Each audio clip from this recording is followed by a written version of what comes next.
Muy buenas noches, queridos hermanos. Les saludo aquí de la 105.9 Radio Tu Encuentro para la comuna de La Granja y a través de internet en la página que está muy buena en www.encuentrofm.cl. Yo le invito a los hermanos que no nos puedan ver, ¿no es cierto?, que nos puedan escuchar por la radio, que visiten la página. Yo me he metido varias veces y se escucha bien y se ve bien en vivo la imagen, ¿no es cierto?, que el Señor está permitiendo que salga a Chile y al mundo a través de la página de la radio.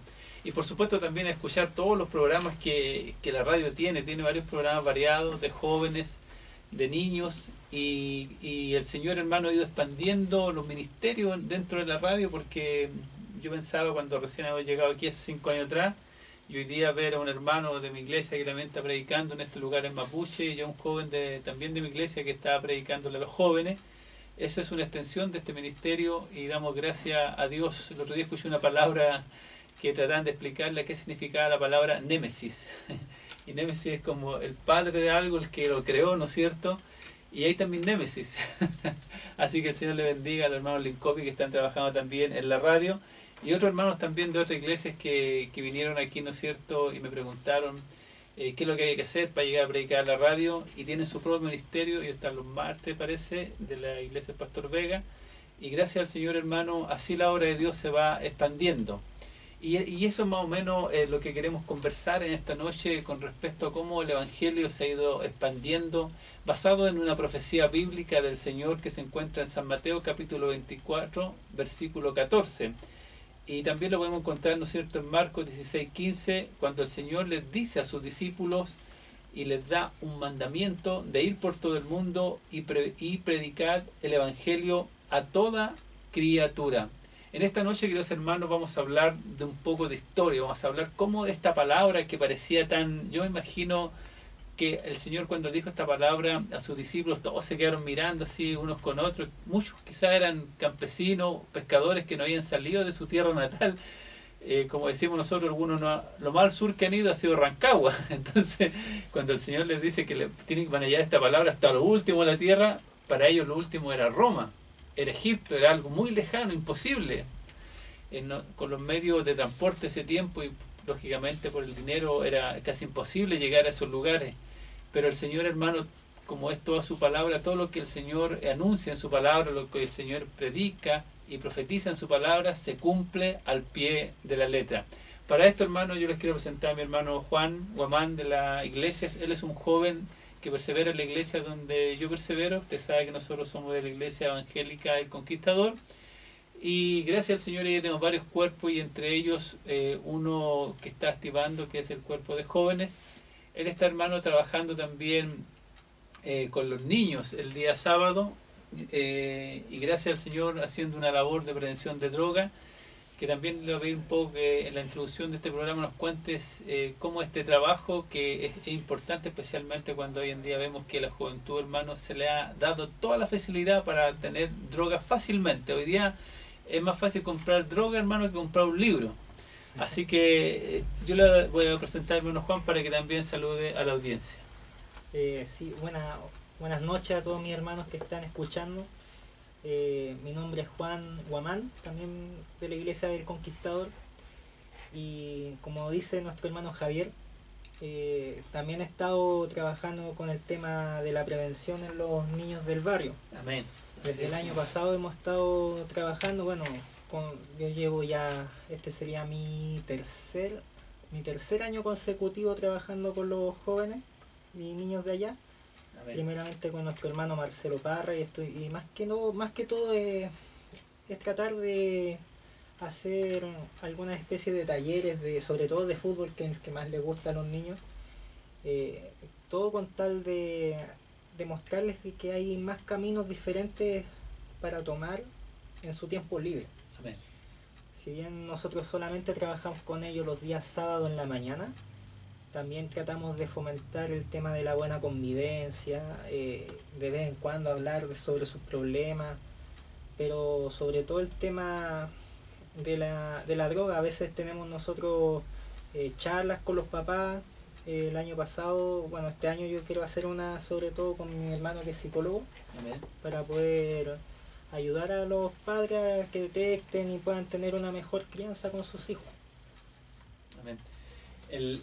No sé si tú sabes, pero muchas veces nos pasa a todos los que tenemos ministerio en la obra del Señor, que de repente estamos como solos contra el mundo. Sí. Y yo de repente cuando iba a trabajar los sábados a la iglesia a hacer otra actividad, te veía solo llegar, ¿no es cierto? Y yo sé que es un trabajo como medio anónimo, que no está en las fotos de la iglesia, no está así como que no le toman importancia. Pero sabes tú, Juanito, lo importante que es tu labor, porque el día jueves, ahora de este año nomás estoy hablando, recién este año, cuando volvimos de vacaciones, hay un niño al frente que se llama Joaquín, si no me equivoco. Sí, Un niño Joaquín. como de 6 7 años, una cosa así. Y se acercó, yo estaba de portero y me dijo, hermano, porque él me conoce ya, porque cada vez que yo voy a trabajar él me va a ayudar. Me dice, hermano, me dice, el hermano Juanito va a empezar a venir los sábados de nuevo.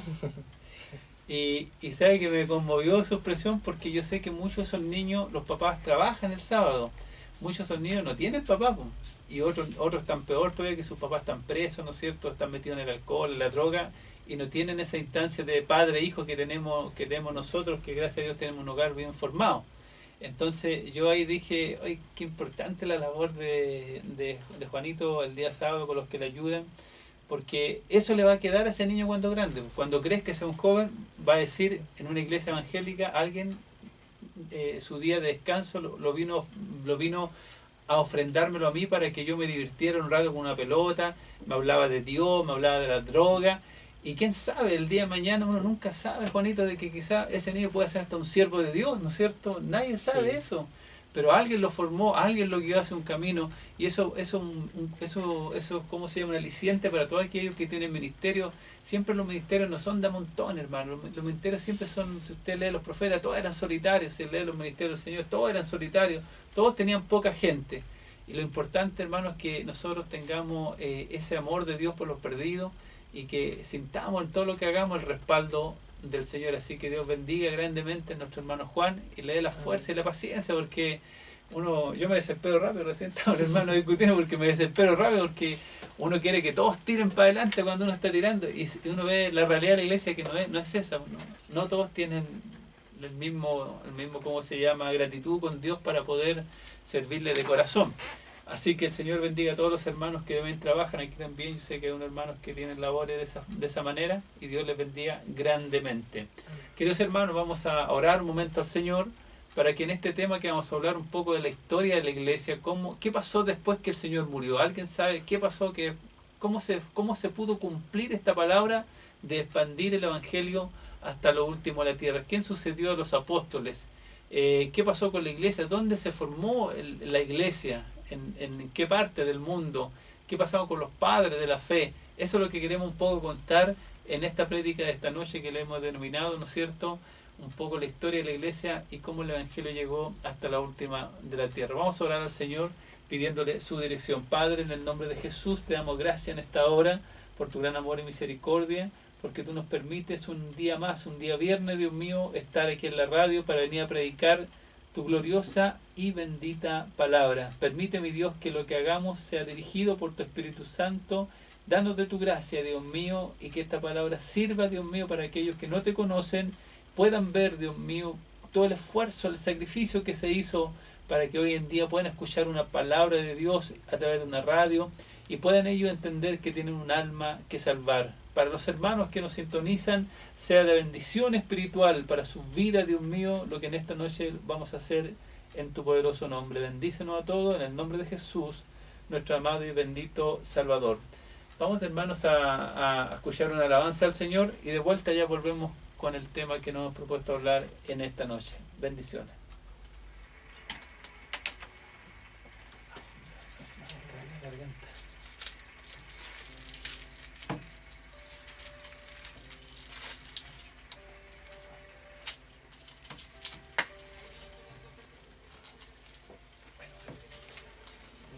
De todas formas, yo, como le comentaba, he estado con el tema de los trabajos.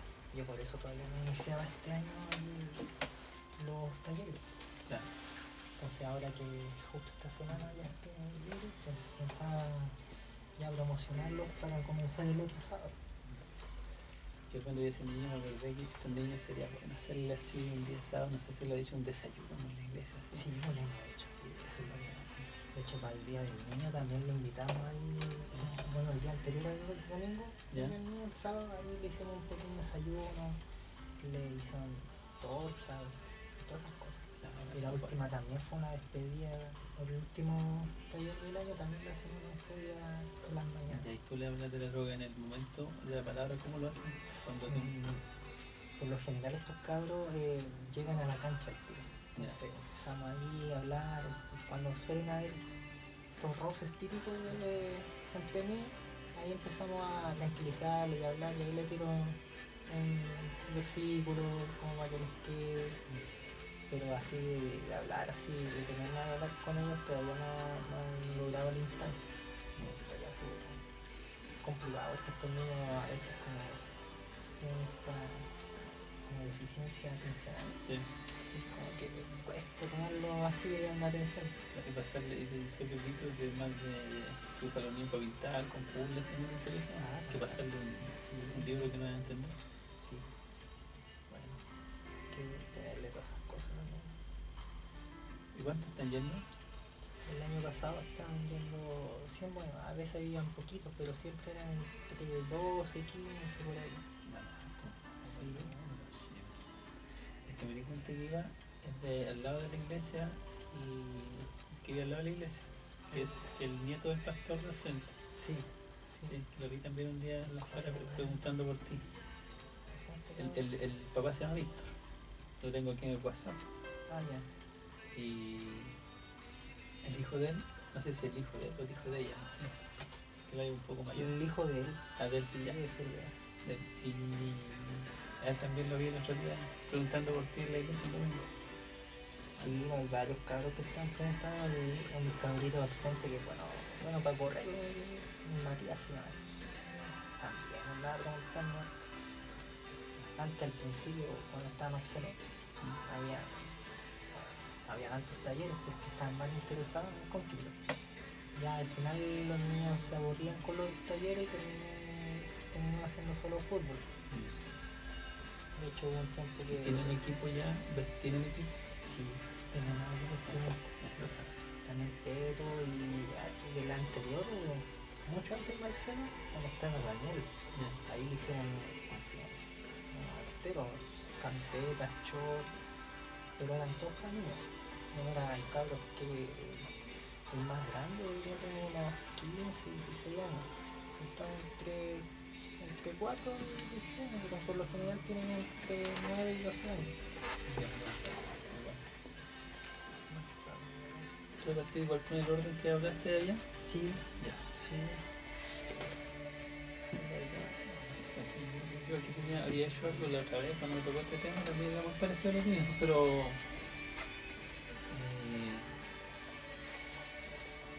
más resumido. Un poco los primeros martes. Sí, este libro yo saqué más que todo el libro que escribió este caballero que estuvo en la... como fundando la serie en este estudio.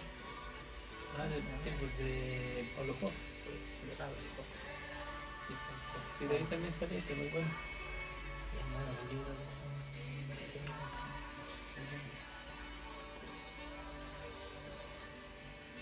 Bueno, el libro de Hasta lo último de la Tierra se lo... Aquí lo presté, me vino, bueno, se presté un libro, no me acuerdo de qué lo presté. Y el Javier Mesa le toca exponer este tema ahora, con el Evangelio, y yo le conté que es un libro súper bueno, Hasta lo último de la Tierra, así que me lo habían robado. Le mandé un resumen que hice, se lo mandé. Y le pidió el libro de tu papi, el pastor, se lo llevó el domingo. Y después me dijo,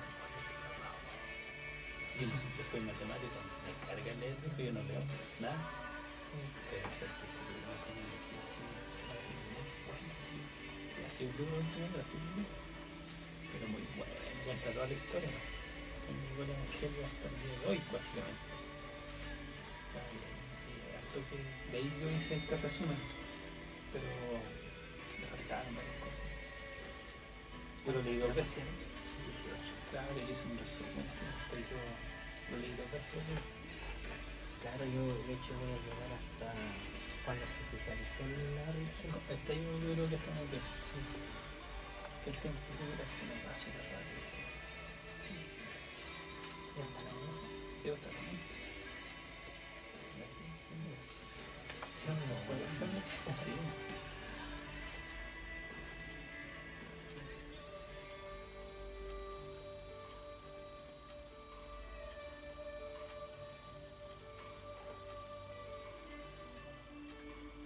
Tu introducción partía con cualquiera con los padres de la iglesia. Claro, Yo voy a introducir un poco los apóstoles, que no Ya. se memoria, y ahí te pasa el despertar de los padres de la iglesia. Me parece. Excelente.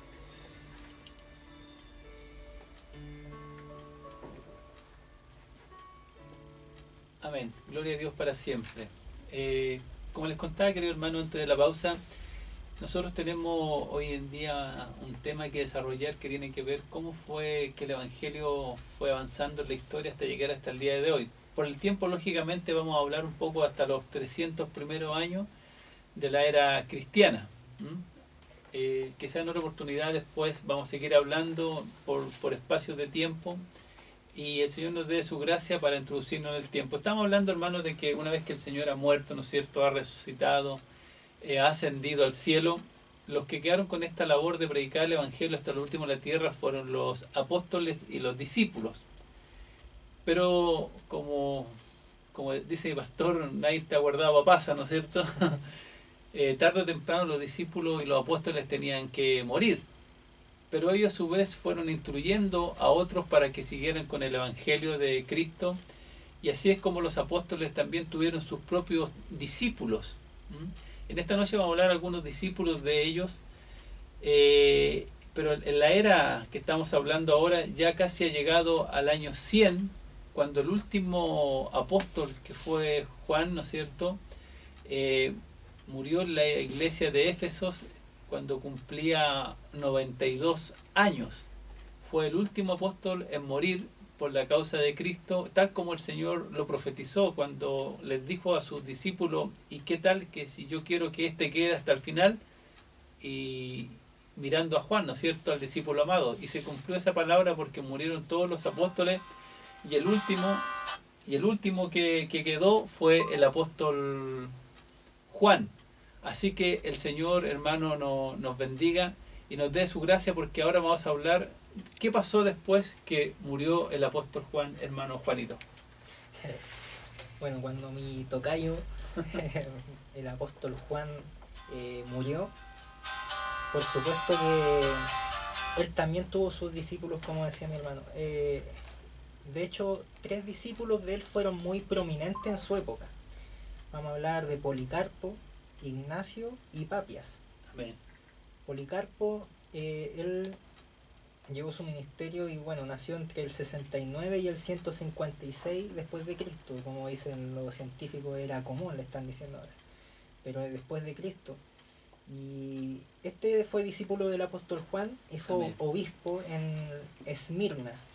Yo sé que a algunos les van a sonar parecido decir Esmirna, Antioquía o todas estas ciudades que nosotros vamos a ir nombrando, porque precisamente en Apocalipsis van nombrando a esta iglesia. Y este Policarpo fue obispo en Esmirna. En la persecución fue obviamente arrestado y llevado ante el gobernador.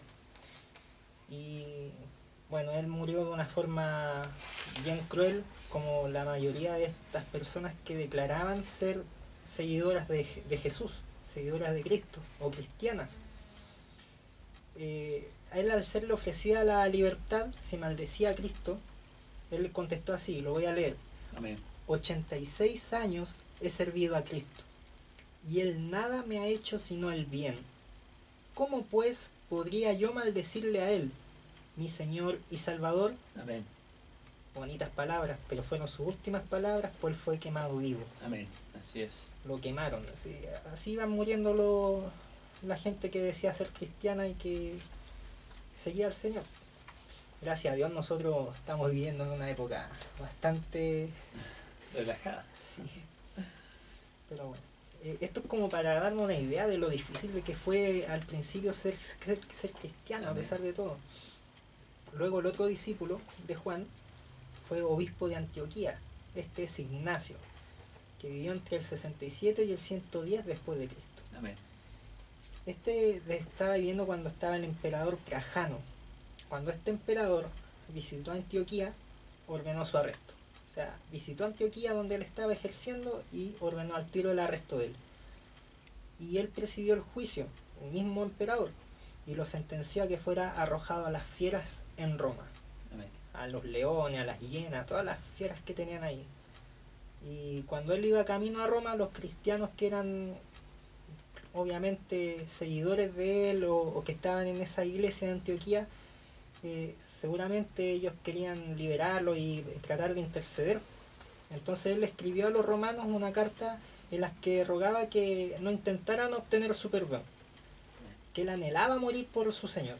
Y les dijo así, lo voy a leer también, dice: que las fieras estén ávidas en acometerme, y si no la están, yo las obligaré.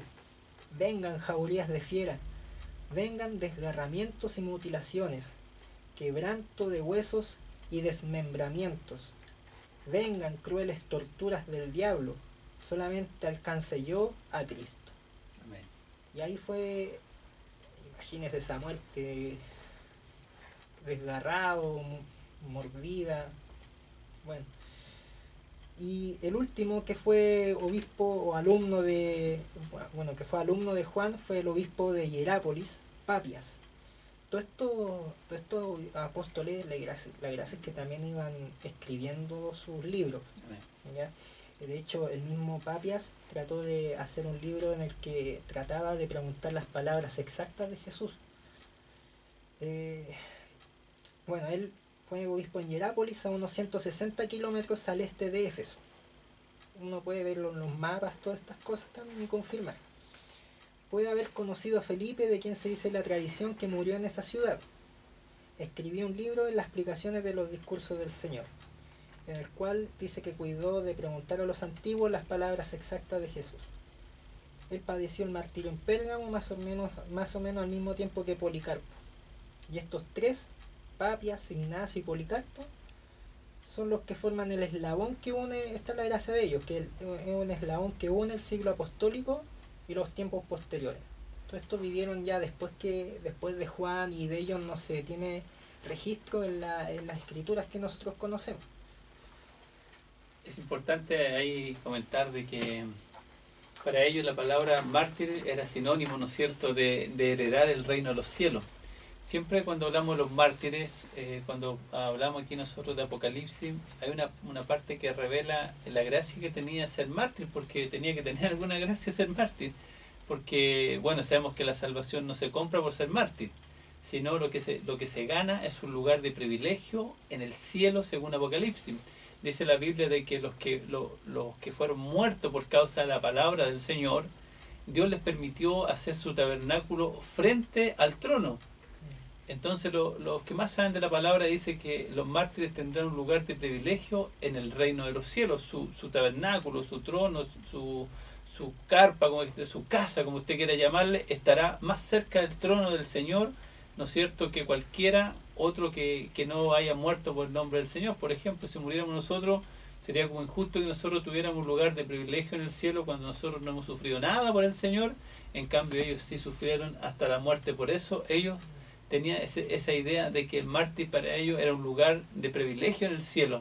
Por eso estaban dispuestos a morir ahí, Juanito, a las fieras y como que esa palabra me impresionó, provocar a las fieras para que lo atacaran, porque era tanta su convicción. Que el Señor nos ayude. Sí, varios de los discípulos y cristianos fueron muertos de las maneras más crueles. De hecho, en el mismo libro de Hechos está como el primero que uno recuerda, que es Esteban. La muerte de Esteban también fue bastante trágica. Es el primero. Claro.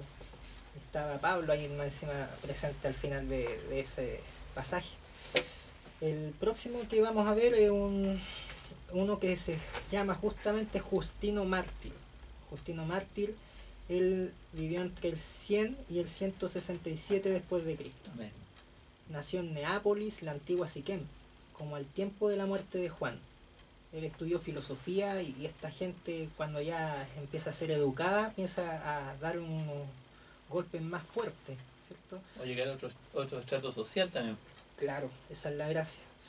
En su juventud vio mucha persecución de los cristianos. Él todavía no era cristiano cuando estaba viendo esta persecución. Estos cristianos que se escondían en las mazmorras, en las cuevas, en distintos lados. Y fue convertido y viajaba en traje de filósofo.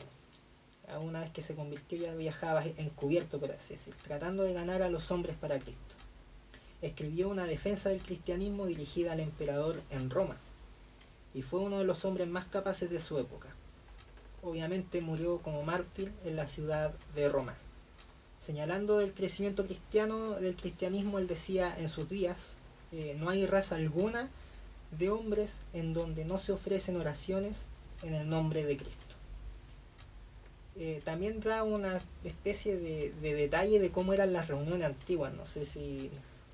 Sí, no, sí, bueno, eso es importante porque algunos creen que el asunto de la iglesia, ¿no es cierto?, fue formado, esto de ir a un templo, de congregarse, de orar, de cantar, de escuchar una prédica. Algunos dicen, no, si eso fue una invención de la iglesia católica para tener a la gente ahí anestesiada. Y no es así, porque recuerde que la iglesia, hermano, la fundó Cristo. Él puso, dice, apóstoles, maestros, ¿no es cierto?, puso diáconos, el Señor formó la iglesia. Y aquí vamos a ver cómo era el culto. Estamos hablando ya en el siglo II después de Cristo. Ya. Este es el cuadro de Justino Mártir, ya sobre el primitivo culto cristiano. El domingo, dice, se celebra una reunión de todos los que viven en las ciudades y villas, y se lee una porción de las memorias de los apóstoles y de los escritos de los profetas, tan extensa como el tiempo lo permite. Igual que hoy en día. Bueno, para leer en adelante. Cuando se termina la lectura, el que preside en un discurso da la admonición y exhortación a imitar estas cosas nobles. Admonición es eso, exhortar a cosas nobles. Que me habían preguntado el día domingo, no supe responder. Claro. Después de esto, todos nos levantamos y ofrecemos una oración en común. Al terminarse la oración, como antes hemos descrito, traen pan y vino y el que preside da gracias por ellos conforme a su capacidad. Y la reparten a cada uno y participamos de ellos. Y los llevan los diáconos a los hogares de los ausentes. Los ricos y los de buena voluntad luego dan ofrendas conforme a su libre voluntad. Y esta ofrenda se deposita con el presidente, quien de ella suple a los huérfanos, viudas, presos, extraños y todos los necesitados. Gloria a Dios. Esto, si usted lo escuchó, hermano, atentamente, esto es lo que se hace hasta hoy en día. Claro. Hoy en día se predica la palabra, se ora, se hace una ofrenda y se va en ayuda de los necesitados. Es decir, es lo mismo que se ha hecho por más cerca de 2000 años y cómo el culto al Señor no ha cambiado. Claro, no ha variado mucho desde esa época. Ahí lo único que yo veo que no hay, que lo vi ese día cuando viste la presentación en la iglesia, que hay hoy en día en la música. Claro. ¿Cierto? De hecho, no sé si la conocen alguno, la historia del banjo y de la guitarra acá en la iglesia en Chile. Claro, no, me gustaría que lo contaras para que los hermanos se informen. Claro, bueno, esto ya va más o menos en la década de los 30, 40. El banjo y la guitarra y todos estos instrumentos musicales que fueron adentrándose a la iglesia fue gracias a que se convirtió unas personas que eran del circo. Bueno, en el circo se tocaba mucho el banjo y ellos fueron, cuando se convirtieron acá en Chile, trataron de agradecerle al Señor cantando, introduciendo estos instrumentos musicales.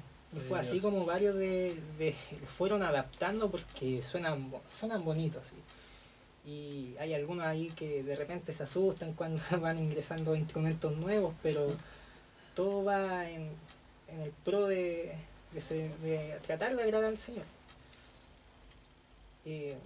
Bueno, eso es más o menos como era las reuniones en un principio. A todo esto, bueno, hay una iglesia, ¿no es cierto?, que todavía no introduce la música. A algunos les gusta solamente las voces, tienen un órgano, y ellos todavía mantienen esa tradición antigua porque es su tradición, no está bien ni mal, pero es su tradición. Claro. Solamente.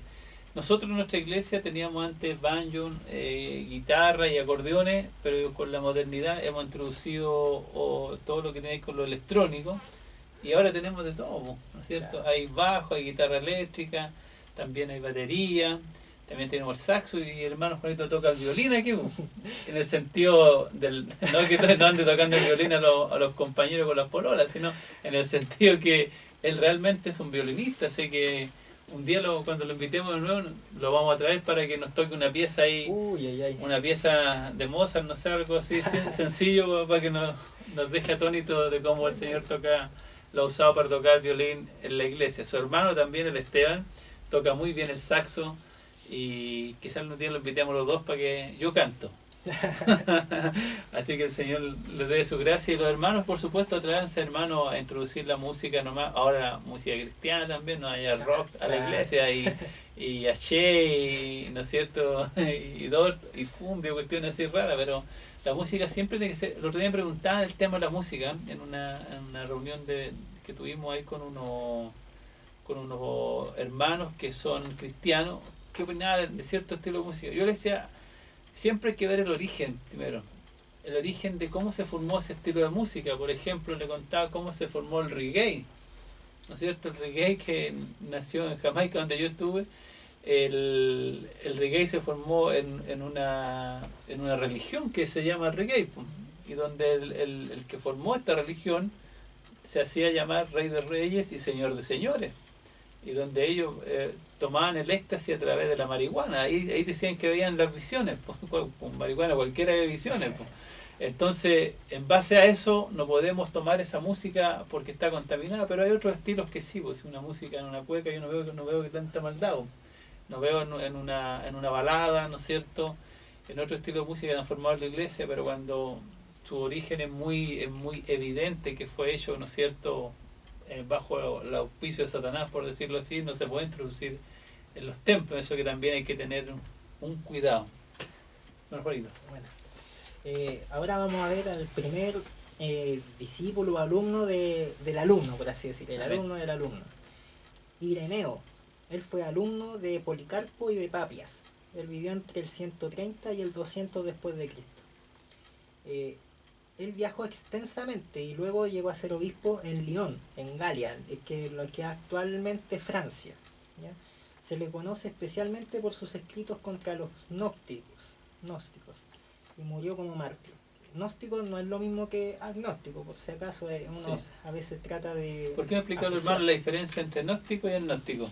Ya, si bien hoy en día está muy de moda el término agnóstico, que hasta la presidenta es agnóstica, eso es como nosotros sabemos, de que tratan de no negar la existencia de Dios, pero sí decir de que estas cosas hoy en día suceden en un orden natural.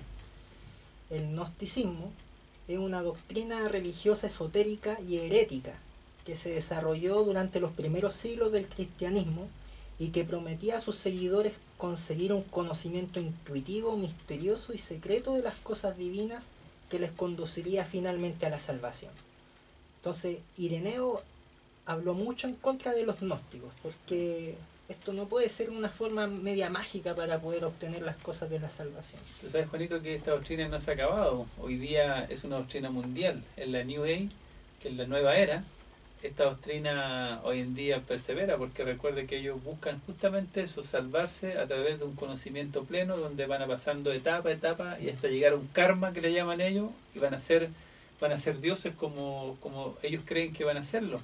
Entonces, pero todo en basado a su conocimiento, a su esfuerzo, a lo que ellos puedan vislumbrar de lo que está más allá, ahí lo llaman más allá del conocimiento. ¿Qué hay más allá del conocimiento? Porque algo formó el conocimiento. Entonces ellos en esa volada se meten, y cuando tú logras entrar a ese mundo estás en un aura, tienes tu aura mucho más formado, eres un ser de luz, y todo ese asunto tiene que ver con la New Age. La New Age hoy en día, muchas personas, ¿no es cierto?, en el mundo, uno cuando ha tocado estudiar las sectas, visita las páginas de la nueva era, y un montón de políticos, de gente del espectáculo, gente que canta, ¿no es cierto?, artistas, de todos están metidos en esta doctrina del gnosticismo, que tiene que ver ya Cristo, donde Cristo ya queda de lado. Ese es el tema. Cristo queda de lado. Cristo ya no es mi suficiente Salvador, como cantamos nosotros en los himnos, sino que yo puedo hacer todo para salvarme a mí mismo. Sí, bueno. Estos hermanos que vivieron en esta época, todos estos han muerto como mártires. No olvidemos eso de que el principio del cristianismo fue sumamente difícil. Y al principio, de hecho, con Esteban y todos esos hermanos fueron los mismos judíos quienes perseguían al cristianismo, a los cristianos. Y una vez que se incendió Roma, allá por el año 67 después de Cristo, cuando estaba gobernando Nerón. Este era malo ese nombre. Muchos apuntaban a que había sido una especie de autoatentado, de que había sido Nerón quien incendió Roma. Y él fue el que dijo, no fui yo, fueron los cristianos. Y esa fue, como por así decir, la excusa perfecta para que el Imperio Romano tomara las cartas en el asunto y empezara a perseguir oficialmente a los cristianos. Podríamos concluir, de Nerón entonces los cristianos fueron perseguidos oficialmente por el imperio. Oficialmente por el imperio fue por Nerón. ¿Sabes tú, Juanito, que hay un reportaje del History que muestra la historia de justamente de Nerón, donde ellos muestran el palacio donde estaba Nerón, y por decirlo, hacia las afueras del palacio había un pueblo, el vulgo, que le llamaban Nerón, que era el famoso campamento que se habían formado después de que los soldados venían de la guerra. Cuando el soldado era enviado a la guerra, ¿no es cierto?, muchos de ellos volvían a Roma a recibir su recompensa, porque los soldados romanos eran pagados, claro, y a recibir su honor, su recompensa, pero ellos, no todos eran de Roma, muchos eran de Cilicia, por decirte algo, eran de las partes noreste, con la frontera, digamos, con Italia. Entonces ellos, para no irse allá y ser encomendados a una nueva misión, formaron estos campamentos. Pero estos campamentos se volvieron vulgares, es decir, en el sentido que fueron ocupados por quien llegaba, porque después se iban los soldados a la guerra y esos campamentos quedaban y los ocupaban extranjeros, lo ocupaban gente pobre, lo ocupaban quien sea. Entonces Nerón, que tenía un sueño que era ampliar sus palacios, y él tenía ese sueño de hacer un inmenso jardín, y por eso Nerón quemó cuando armó el incendio, quemó todos esos campamentos, quemó todas esas poblaciones, por decirlo hoy en día, y así, una vez que hubo el incendio, le echó la culpa, como tal dice Juanito, a los cristianos, y después formó un inmenso jardín, y sus palacios, y sus piscinas, por decirlo así, por toda la parte donde él había quemado todo eso. Entonces, por eso la historia después reivindicó a los cristianos, diciendo que realmente lo que quemó Roma fue Nerón y nunca fueron los cristianos, porque además que Nerón era malo, la historia muestra de que él embetunaba con brea a los cristianos, y en ese jardín que él hizo, los puso de antorcha para iluminar su jardín. Mire la maldad del hombre. Y ese pago tenía los cristianos, morían más encima inocentemente. Sí, fue una persecución muy fuerte que se radicalizó con estos emperadores, y cada uno después de Nerón fue tratando de exterminar todo el tema del cristianismo para que no siguiera avanzando. Yo me imagino, igual poniéndonos en la sandalia o lo que sea que ocuparan ellos, si yo estoy gobernando una región y de repente veo que varias gente se van convirtiendo a un movimiento, porque Pedro en su primera predicación convirtió a más de 5.000, da como para tratar de sofocar esos movimientos, porque se pueden unir contra el emperador, pero no sabían nada y que esto era un mensaje de paz. Bueno, vamos a seguir entonces. Ireneo, estábamos con él, el que habló contra los gnósticos. Él viajó extensamente y llegó a Lyon. ¿Yo por qué quería llegar a este punto? Lyon queda en Francia. El Imperio Romano en esa época llegó a tener uno de sus máximos crecimientos en su territorio. Y esta es la gracia también de que a lo mejor fue bueno, entre comillas, el tema de las persecuciones, porque Amén. Nuestros hermanos cristianos de esa época fueron obviamente huyendo de estas persecuciones y fueron llegando a distintos lados del Imperio Romano. Y así también fue expandiéndose y extendiéndose la palabra del Señor. Ireneo estaba en Francia, dijimos, y él habló de Policarpo diciendo: recuerdo bien el lugar en donde se sentó el donde el santo Policarpo se sentaba y hablaba. Recuerdo sus discursos al pueblo y cómo describía sus relaciones con Juan el apóstol y con otros que habían acompañado al Señor, cómo recitaba los dichos de Cristo y los milagros que él hacía, y cómo recibió de testigos oculares que habían visto al Verbo de la vida, sus enseñanzas, que concordaban en todo sentido con las Escrituras. Amén. Aquí, en esta época, como dice Juanito, no tan solo pelearon ellos tuvieron que escapar de los romanos, ¿no es cierto?, de la muerte, de la persecución, sino que tuvieron que luchar contra doctrinas totalmente heréticas, como decía Juanito, aparte del gnosticismo, una doctrina que tuvieron que pelear y que lamentablemente hasta el día de hoy permanece, quiero decir, que es el arrianismo. El arrianismo es una creencia no trinitaria. Afirma que Jesucristo fue creado por Dios Padre y está subordinado a Él.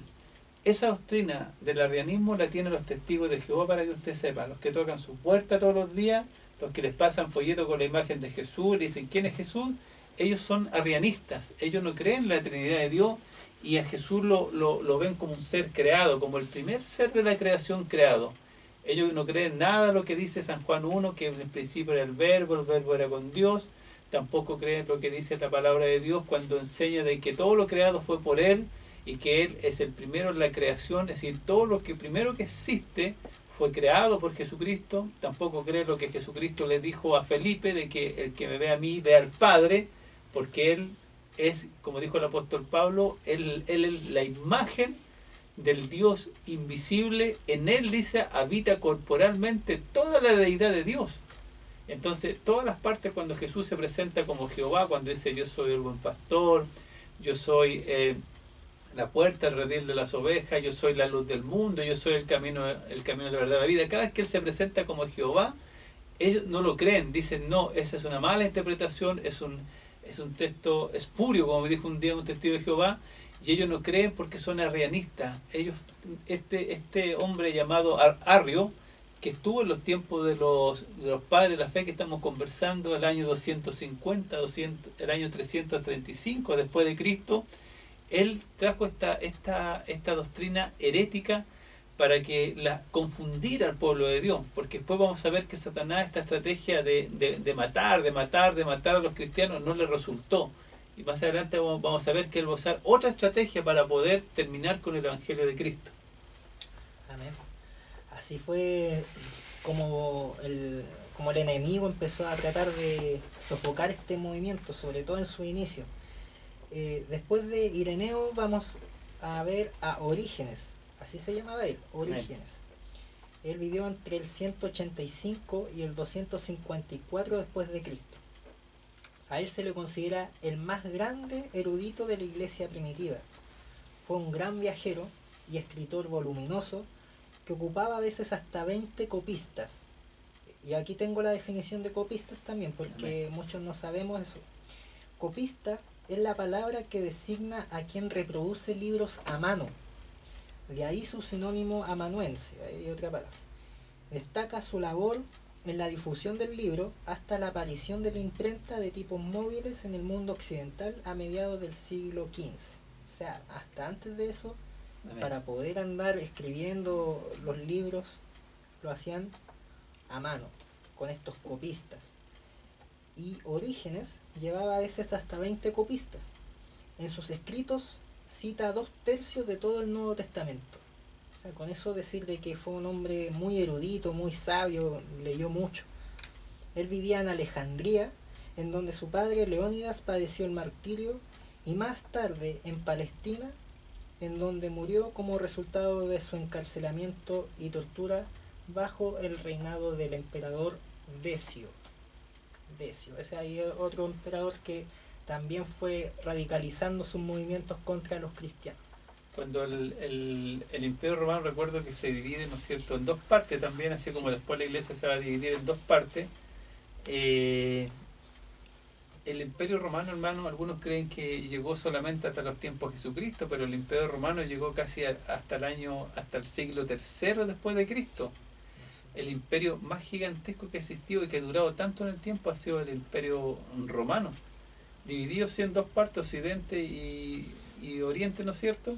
Pero se mantuvo, hermano, con esta idea fija siempre de exterminar a los cristianos, porque imagínense un imperio que se impone por la fuerza y que escuchen una palabra cristiana que le diga perdonar a vuestros enemigos, amar a aquellos que os ultrajan y os persiguen.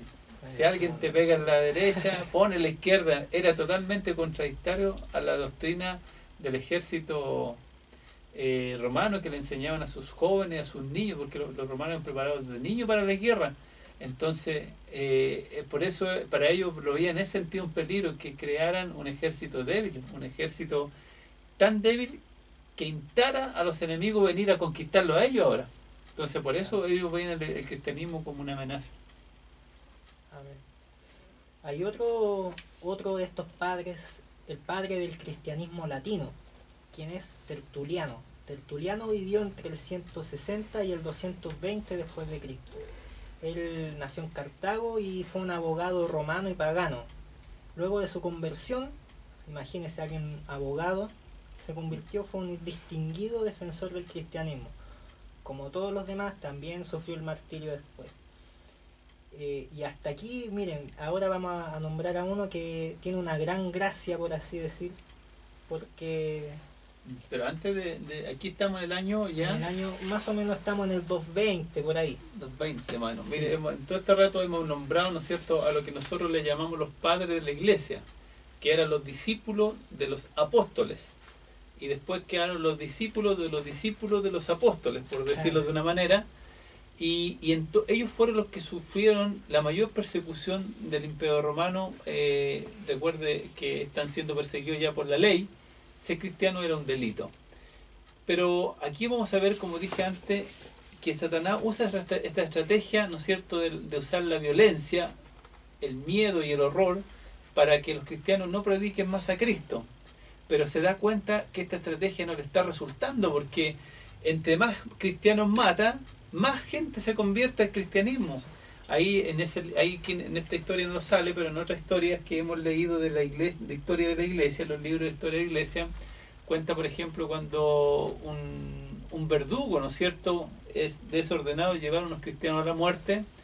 Ellos estando siendo ejecutados por este verdugo, les hablan ellos al verdugo del amor de Cristo, y el verdugo se convierte en la misma arena romana, se convierte al cristianismo. Entonces viene el general, por decirlo así, a sentenciar a muerte al verdugo, y el verdugo lo abraza y le dice que ha encontrado a Cristo, que él ha sentido la presencia de Dios, porque la presencia de Dios era real en ese tiempo tan fuerte, y se convierte, y también los dos son ejecutados en la arena por ser cristianos, sobre la misma se convierten. Los hermanos tenían tanto poder de Dios que podían, hermano, traspasarlo y convencer a las personas de que era mejor morir por Cristo que morir por un imperio que tarde o temprano iba a desaparecer. Entonces Satanás cambia su estrategia y pasar ahora a una estrategia que yo le quiero harto hincar el diente a lo que ahora nos contá nuestro hermano Juan. ¿Cuál es la estrategia que va a usar Satanás para que el evangelio no sea expandido hasta la última de la tierra? Ay, sí, a la verdad es que uno, cuando empieza a interiorizarse sobre el tema de los primeros cristianos que hubieron, da un poco de escalofrío también, porque si bien nosotros hemos estado nombrando a los más sabios, por así decir, porque hubieron mucha gente que obviamente eran del pueblo, por así decir, y que sufrieron estas persecuciones y tuvieron estas muertes, por así decir, silenciosas. Pero el cristianismo llegó para quedarse, por así decir.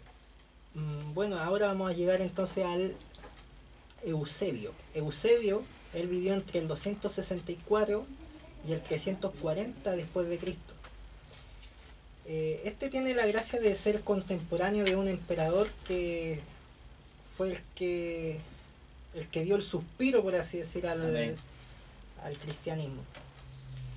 Él fue el padre, se le considera el padre de la historia eclesiástica, obispo de Cesarea a la fecha de conversión de Constantino.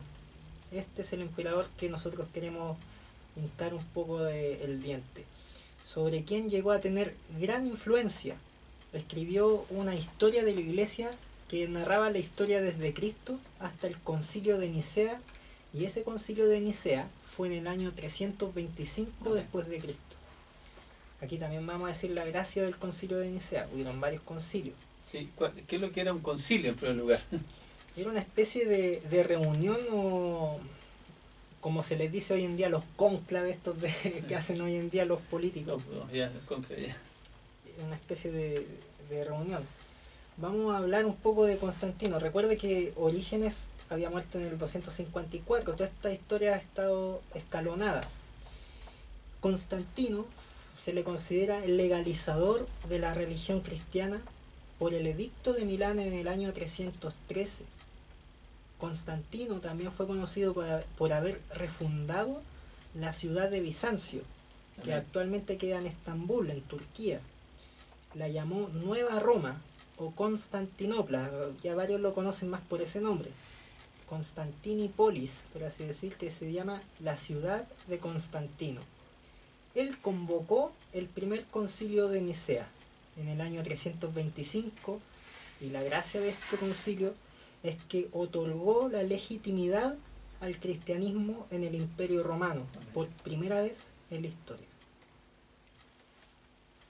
Esta fue la gracia de Constantino, el hecho de que ya se iba a dejar de perseguir a los cristianos. Y esto también puede ser muy provechoso para el cristianismo, porque empezaron a aprovechar las rutas comerciales que habían hecho los mismos romanos. Usted recuerde, el Imperio Romano fue el más grande de toda la historia, por así decir, y llegó a abarcar mucho territorio, y ellos construyeron muchas rutas que fueron utilizadas después para expandir el cristianismo. Bueno, la verdad, hermano, ¿cómo se convierte Constantino al cristianismo? Porque él, hermano, él tenía una religión, ¿no es cierto?, pagana, que adoraban a un dios solar. Pero él también en ese tiempo tenía contacto con cristianos, porque una de las cosas que aprendieron los romanos era lo mismo que tenían los romanos. Le copiaron mucho a los griegos. Sí. Le copiaron su costumbre, le copiaron su forma de hacer los barcos, le copiaron sus dioses, les cambiaron nombres solamente. Claro. Y una de las cosas que copiaron fue el escuchar de todo. Ellos estaban dispuestos a escuchar de todo. Cualquier cosa novedosa estaban prestos para oír. Y lógicamente Constantino está influenciado por esa costumbre griega, y oye del cristianismo y le interesa eso glorioso, le interesa eso magnífico.